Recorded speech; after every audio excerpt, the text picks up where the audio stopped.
दोस्तों ये कहानी है बाबू बख्तावर की, जो अपनी बंदी को शादी के लिए प्रपोज करना चाहता है, लेकिन उसका चांडाल बाप नहीं चाहता कि वो ऐसा करे। और जैसा कि हम सब जानते ही हैं कि चाहे हम कितने भी बड़े तोप क्यों ना हो, पर बाप के आगे कोई बकचोदी नहीं चलती। तो अब क्या बाबू बख्तावर अपने इरादों में कामयाब हो पाएगा या सिंगल ही मर जाएगा?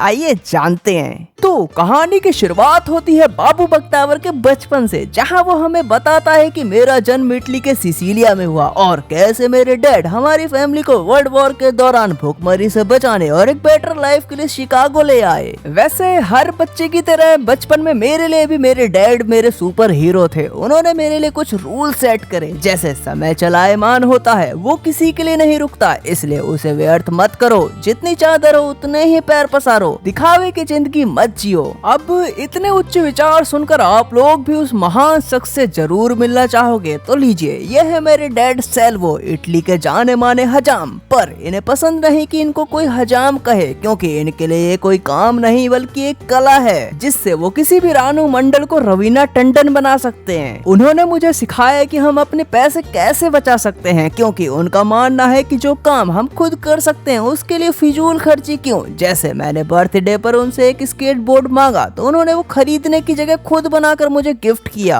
हाँ, आप कह सकते हैं वो थोड़े कंजूस और स्ट्रिक्ट हैं। मैंने उन्हें लास्ट टाइम हंसता तब देखा था जब उन्होंने मॉम के लिए चिकन डांस किया। खैर, मेरे बड़े होने तक लाइफ बिल्कुल मक्खन की तरह चल रही थी और ये आदमी मेरे लिए साक्षात परमात्मा था। फिर मैं मिला अपने सपनों की राजकुमारी बुलबुल बजवाले से, जो मुझसे बिल्कुल अलग है। नहीं, आप इसे देखो, ये कितनी औसम है यार, इसकी चाल ढाल, इसका स्टाइल, फुल वाइफ मटेरियल। वैसे प्रोफेशन से एक वॉल पेंटर है, लेकिन इसकी ये वाली पेंटिंग लड़कियों की गुफा जैसी लग रही है ना। अब बात करूं इसकी फैमिली की, तो रहीसी के मामले में इसकी फैमिली विजय माल्या जैसों को लौड़े पर रखती है और वही मैं एक मामूली से होटल का मैनेजर। पर क्या कर सकते हैं, प्यार तो प्यार होता है ना, और मैं भी इसे प्रपोज करने के लिए मरा जा रहा हूँ। हालांकि बुलबुल की फैमिली ने मुझे इसके साथ समर वेकेशन पर इनवाइट भी किया, जहाँ मेरे पास एक मस्त जगह और अच्छा टाइम दोनों था इसे प्रपोज करने का। बस कमी थी तो हमारी खानदानी अंगूठी की। जी हाँ, अंगूठी, जिसके बिना ये कार्य असंभव था।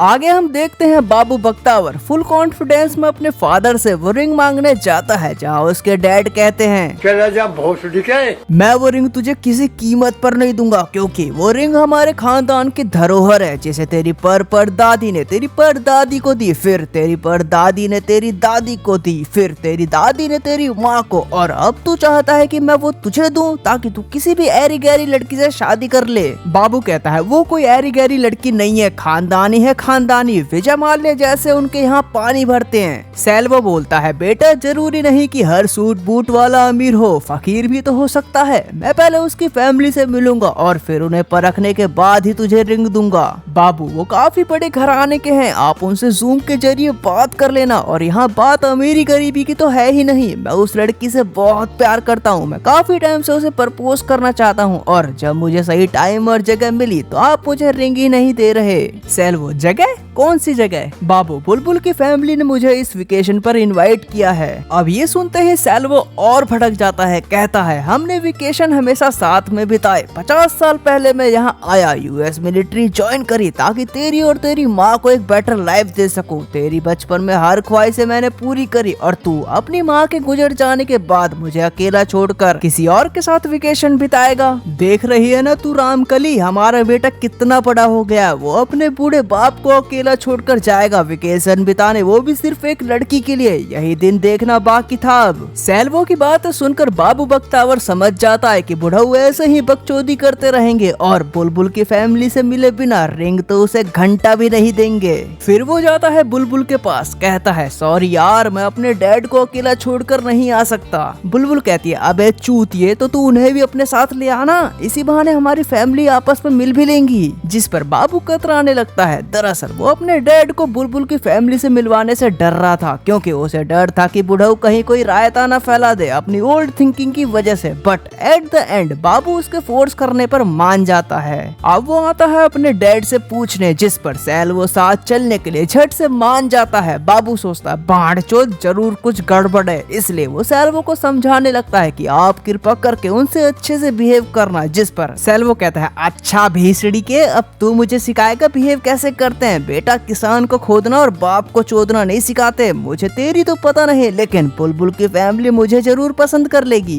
जिसके बाद वो तीनों प्लेन में डीसी पहुंचते हैं, जहां बुलबुल का भाई लकी उन्हें रिसीव करने अपना हेलीकॉप्टर लेके आता है, जिसमें सवार होकर वो सभी घर की तरफ बढ़ते हैं। लेकिन रास्ते में ही बाबू बख्तावर की उल्टी आने की वजह से हालत पतली हो जाती है, इसलिए वो तीनों जैसे तैसे करके कार में ही घर पहुंचते हैं, जहां बुलबुल के मॉम डैड उनका वेलकम करते हैं। उनका ऐसा वेलकम देखकर सैल्वो को थोड़ा अजीब लगता है। और यार मैं भी इस बात से सहमत हूँ। हाँ आ गए ठीक है, पर इतना इतराने की क्या जरूरत है, आराम से भी तो वेलकम कर सकते हैं ना। पर नहीं, फालतू की एक्टिंग चोदनी है बड़े घर के जो ठहरे।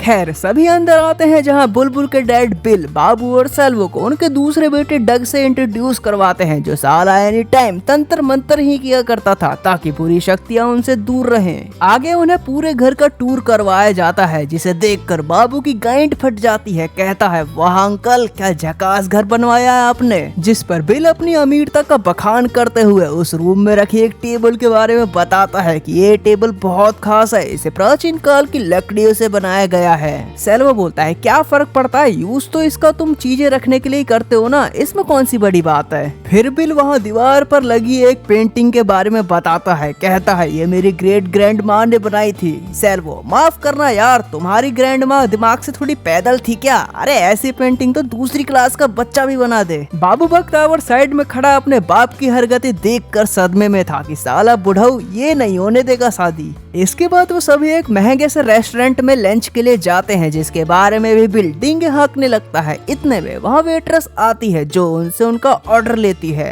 मेन्यू देखते टाइम सैल्वो वेट्रेस से पूछता है कि इस डिश की प्राइस क्या होगी, जिस पर सब सैल्वो को घूरने लगते हैं। बिल कहता है हम खाते वक्त बिल की परवाह नहीं करते। सैल्वो कहता है नहीं नहीं, मैं किसी पर बोझ नहीं बनना चाहता, मैं अपना बिल खुद पे करूंगा। बिल कम ऑन यार, एंजॉय दिस ट्रीट, पैसा क्या है, वो तो हाथ की मैल है। अब इसी बात को लेकर उन सभी में बहस होने लगती है। रात को सोते टाइम बाबू बख्तावर का मुंह देखकर सैल्वो कहता है तुझे क्या हुआ, तेरा मुंह क्यों टट्टों की तरह लटका हुआ है। मैं एक कामकाजी आदमी हूँ, मैं किसी पर डिपेंड नहीं होना चाहता, इसलिए मैंने हमारा बिल देना चाहा। बाबू कहता है इतनी बड़ी बात नहीं थी ये डैड, हम उनके गेस्ट हैं, वो हमें बस ट्रीट दे रहे थे। सैल्वो अच्छा ऐसा क्या, तुमने देखा नहीं वो कैसे पैसों की बातें करके हमें नीचा दिखा रहे थे। मैं कोई अंधा नहीं हूँ, सब दिखता है मुझे। बाबू देखिए डैड, ये बड़े लोग हैं, it's not big deal for them. जानते हैं इनका घर 60,000 स्क्वायर फीट में है, जिसमें 13 बेडरूम है। इस घर में रखी हर एक चीज यूनिक है। सैल्वो माँ की आंख साली, फिर तो जिस चेयर पर मैं बैठा हूँ उसका भी कोई ना कोई इतिहास जरूर होगा। हाँ आप ये चेयर देख रहे हैं, थॉमस जेफरसन ने इसी चेयर पर बैठकर who the hell cares treaty sign की थी।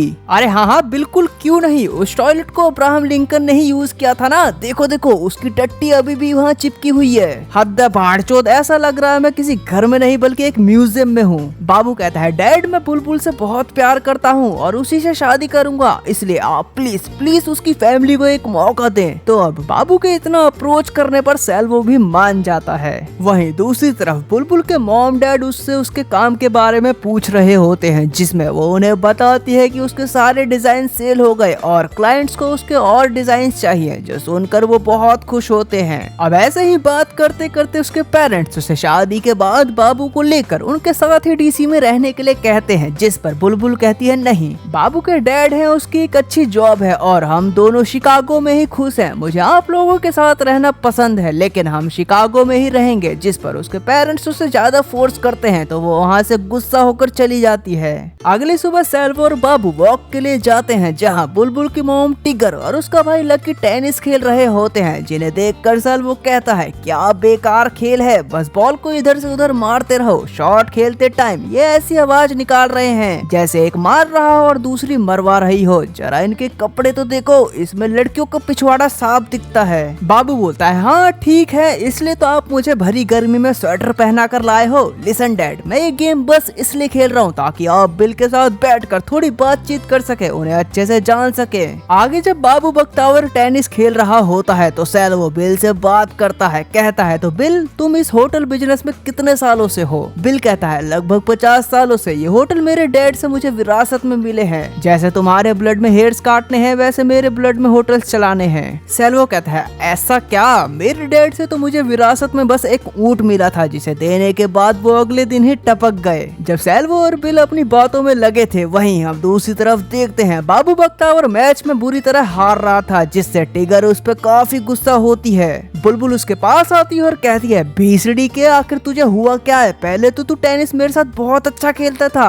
बाबू कहता है यार मुझे पता है, लेकिन अगर मैं अच्छा खेला तो मेरे डैड को पता चल जाएगा कि मैंने टेनिस सीखने के लिए फिजूल खर्ची करी है, तो वो मेरी गाइड में बारूद भर देंगे। फिर आगे जब मैच के दौरान टिगर बाबू को बुलबुल के एक्स की फोटो दिखाकर कहती है कि यार वो कितना मस्त था, उसे तो टेनिस भी अच्छे से आता था। अब ये बात सुनते ही बाबू के तन बदन में आग लग जाती है, और क्योंकि अब बात उसकी इज्जत पर बनाई थी इसलिए वो बिना कुछ सोचे समझे अपना गेटअप चेंज करता है और ऐसा टेनिस खेलता है कि सानिया मिर्जा भी शर्मा जाए। वहीं सैल्वो बाबू का ये विकराल रूप देखकर बिल्कुल हैरान था कि साला इसने इतना अच्छा कहां से खेलना सीखा। रूम में पहुंचकर सैल्वो पूछता है साले तूने इतना अच्छा टेनिस कहां से सीखा? जिस पर बाबू बोलता है मैंने कुछ क्लासेस ली थी टेनिस की ताकि मैं बुलबुल की फैमिली को इम्प्रेस कर सकूं। सैल्वो कहता है अच्छा, और इन सब में खर्चा कितना आया जरा बताएगा? अब बाबू ने इसके लिए पे तो वैसे $80 किए थे, लेकिन वो उनसे झूठ बोल देता है, ज्यादा नहीं बस $40। और आप लोग भी इससे जरूर रिलेट कर रहे होंगे कि हम भी जब कोई फिजूल खर्ची करते हैं तो घर वालों के पूछने पर हम उन्हें आधे ही पैसे बताते हैं, और जैसे हमारे घर वालों को वो आधे पैसे भी बहुत ज्यादा लगते हैं वैसे सैल्वो को भी वो बहुत ज्यादा लगते हैं। कहता है भाड़चोद, यहाँ मैं लोगों के $40 में बाल काटता हूँ और तूने ये $40 बस दिखावे के लिए घटिया सा खेल सीखने में उड़ा दिए। बाबू कहता है तो क्या हुआ डैड, ये सब करते हैं, ये तो हॉबी है।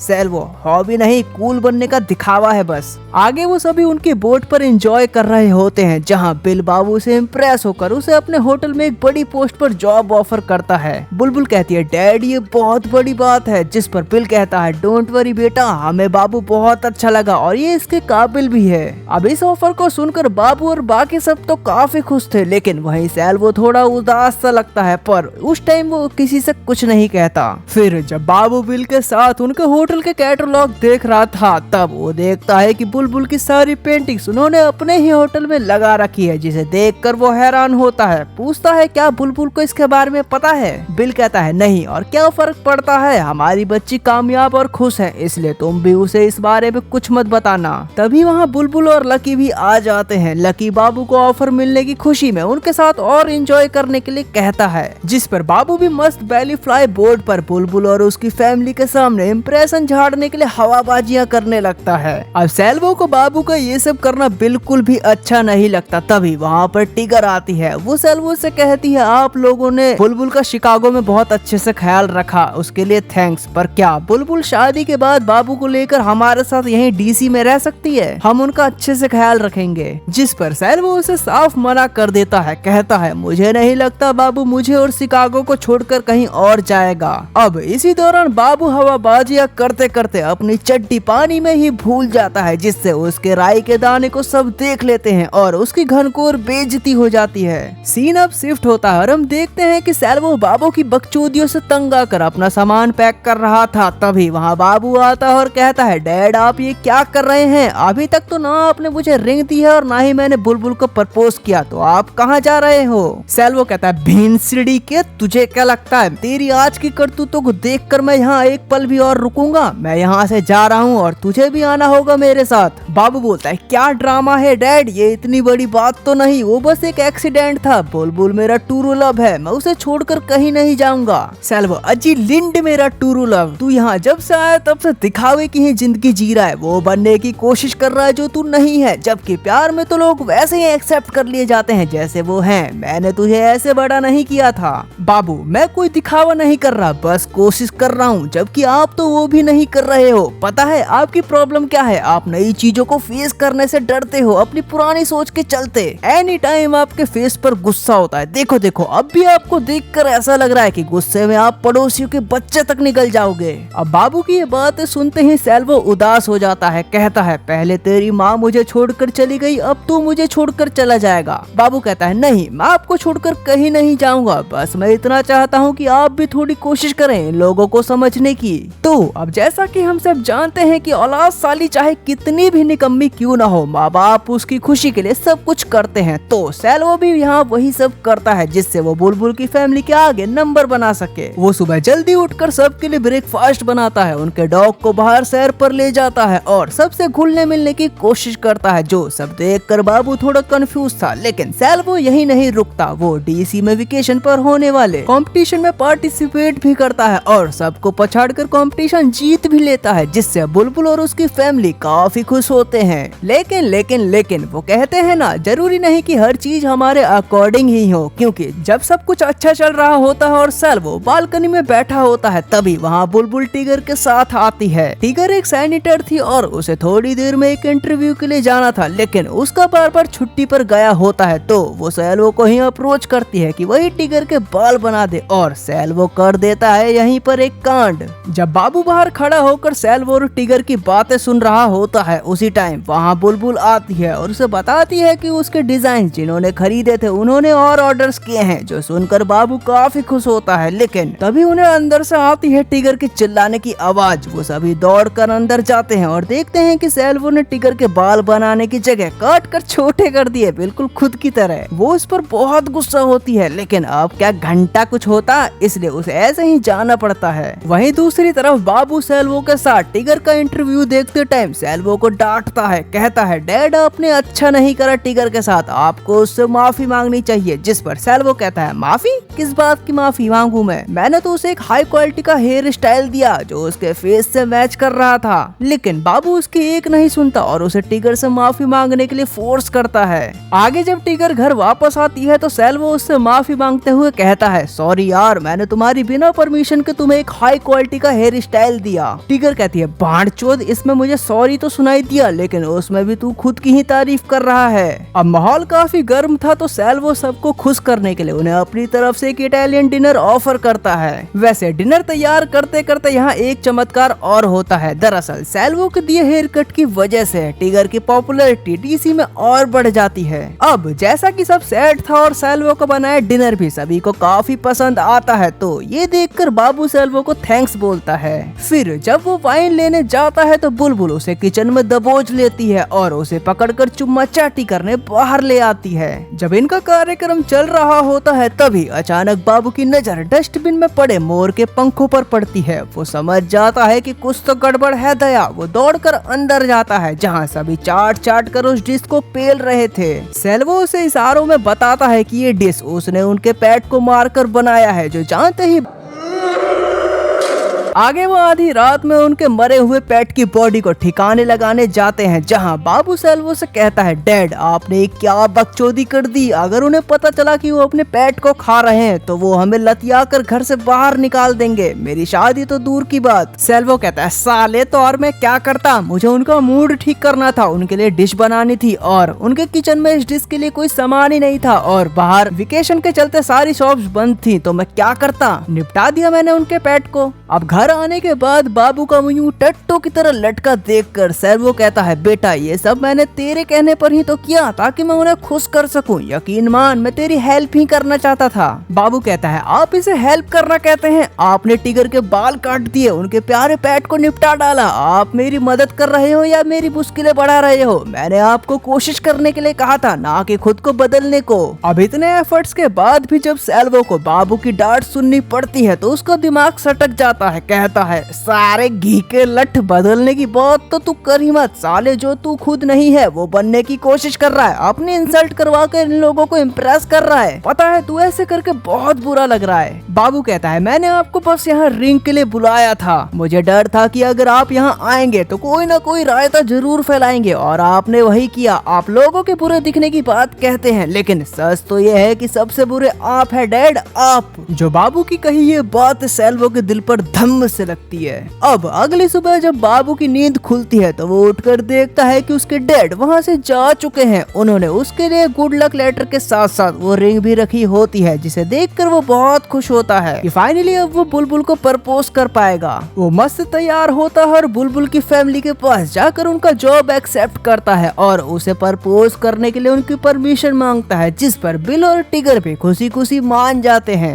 बाबू कहता है सॉरी अगर मेरे डैड की वजह से आपको कोई प्रॉब्लम हुई हो तो। वो कहते हैं अरे नहीं नहीं, तुम्हारे डैड तो बहुत अच्छे इंसान है और उनकी बनाई हुई डिश तो लाजवाब थी। फिर हम देखते हैं सभी क्रिसमस की कॉस्ट्यूम में एक पार्टी की तैयारी कर रहे होते हैं, जहां बाबू बुलबुल को प्रपोज करने वाला था। तभी अचानक बुलबुल वहां आती है और कहती है मॉम डैड हम वापस शिकागो जा रहे हैं। बाबू ना तो ये जॉब करेगा और ना ही हम डीसी में रहेंगे। बिल कहता है क्या हुआ, तुम ऐसा बिहेव क्यों कर रही हो? बुलबुल डैड क्या आप मुझे बताएंगे आपके होटल में खास क्या है? 3 स्टार के रेट में 5 स्टार का मजा। बुलबुल नहीं नहीं, एक और चीज है, ये देखिए मेरी पेंटिंग्स और मेरी पेंटिंग आपके होटल की लॉबी में हर जगह मेरी ही पेंटिंग्स लगी हुई है, जबकि मैं सोच रही थी कि उन्हें कोई मल्टीनेशनल कंपनी खरीद रही है। बिल कहता है रुको, तुम्हें ये सब कैसे पता चला? बाबू क्या तुमने बताया इसे? अब ये जानकर कि उसके मॉम डैड के साथ साथ सब जानते हुए बाबू भी उसका काट रहा था तो बुलबुल बहुत हर्ट होती है और वहाँ से चली जाती है।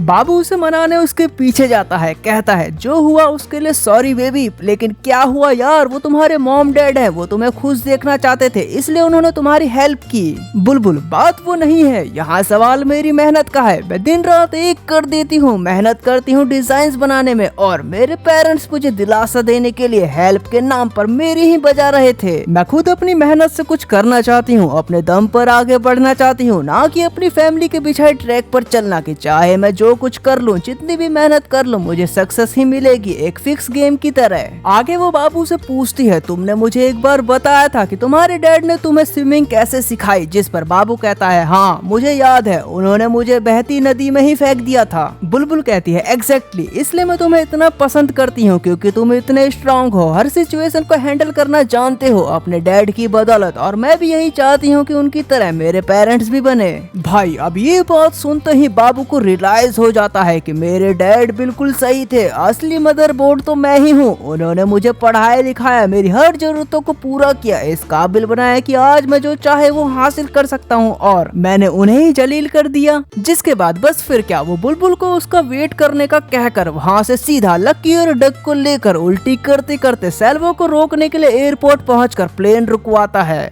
सेल्वो नीचे उतरता है तो बाबू उससे अपनी गलतियों के लिए माफी मांगता है, कहता है डैड आप बिल्कुल सही थे, बल्कि बदल तो मैं गया हूँ, आपने मेरे लिए कितना कुछ किया, मुझे स्ट्रॉन्ग बनाया, हर कंडीशन से लड़ना सिखाया, आप मेरे हीरो हैं, मुझे उस रिंग की जरूरत नहीं, मुझे आपकी जरूरत है। बाबू की बातें सुनकर सेल्वो का दिल गदगद हो जाता है और वो रोने लगता है, जिससे बाबू उसे गले लगा लेता है। फिर वो खुशी खुशी घर लौटते हैं, जहाँ बाबू बुलबुल को प्रपोज करता है, जिस पर बुलबुल मान जाती है और उसे किस करती है। एंड सीन में हम देखते हैं सभी खुशी खुशी फैमिली फोटो के लिए खड़े होते हैं, तभी वहाँ पर उनका डॉग आता है, जिसके मुंह में उनके मोर पेट के पंख होते हैं, जिसे देखकर बाबू और सेल्वो उसी पर उनके पेट की मौत का इल्जाम लगा देते हैं। और फिर इसी हैप्पी एंडिंग के साथ ही ये मूवी भी यहीं खत्म होती है। तो दोस्तों हमने इस कहानी से क्या सीखा? यही कि हमारे माँ बाप चाहे कितने भी ओल्ड ख्यालात के क्यों ना हो, पर जिंदगी की असली समझ हमसे ज्यादा उन्हीं को होती है। इसलिए ज्यादा होशियार मत बना करो, अपने पेरेंट्स की बात मानो और उनकी रिस्पेक्ट करो। बाकी कैसी लगी वीडियो कमेंट्स में बताना, पसंद आई हो तो लाइक करना, शेयर करना और चैनल को सब्सक्राइब भी। मिलते हैं नेक्स्ट वीडियो में, बाय।